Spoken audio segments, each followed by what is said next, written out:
এই গুপ্ত গুপ্ত গুপ্ত, এটা প্রধানমন্ত্রী ভাষা, এটা কোনো প্রধানমন্ত্রী ভাষা হইতে পারে না। তার বলছে এই তুই বয়, এটা কোনো প্রধানমন্ত্রী ভাষা হইতে পারে না। আমরা বলে দিয়েছিলাম এই সরকার থাকতে পারবে না। কেন থাকতে পারে না? এটার জন্য তো তারেক রহমান নিজেই দায়ী। নিজে যদি নিজের পায়ে কুড়াল মারে, ওই পাগলদের কে ঠেকাবে? ভরসা করে আর লাভ নাই।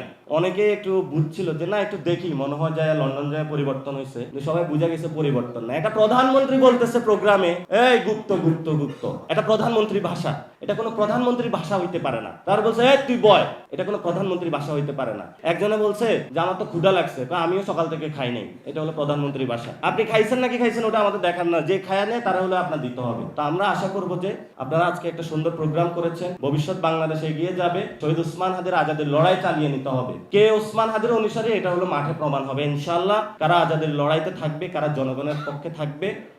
আর বাংলাদেশে আমরা জামাত বিএনপি এনসিপি বুঝি না।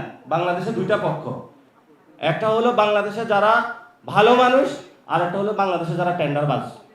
একটা হলো বাংলাদেশে ভালো মানুষ, আর একটা হলো বাংলাদেশে যারা দখলবাজ। একটা হলো বাংলাদেশে যারা ভালো মানুষ, আর একটা হলো বাংলাদেশে যারা ছাত্র দল। এটা বললে আবার সমস্যা হয়ে যাবে। তো আমাদের এই লড়াইটা চালিয়ে যেতে হবে, কাউকে ভয় পায় লাভ নাই। ইনশাআল্লাহ লড়াই চলবে। আমরা বলে দিয়েছিলাম এই সরকার থাকতে পারবে না। কেন থাকতে পারে না? এটার জন্য তো তারেক রহমান নিজেই দায়ী। নিজে যদি নিজের পায়ে কুড়াল মারে, ওই পাগলদের কে ঠেকাবে? তা আমরা আশা করব যে সবার সুবুদ্ধি ফিরে আসবে। বাংলাদেশের শহীদ ওসমান হাদি ভাই ভারতীয় আগ্রাসনের বিরুদ্ধে যে আজাদির লড়াই শুরু করে দিয়েছিলেন, বুকে মনে প্রাণে ধারণ করে শরীরের যে তাওয়ান যোগরা আমরা যুবক আছি, রক্ত দিয়ে হলো বাংলাদেশের, ইনশাল্লাহ এটা ধরে রাখবো।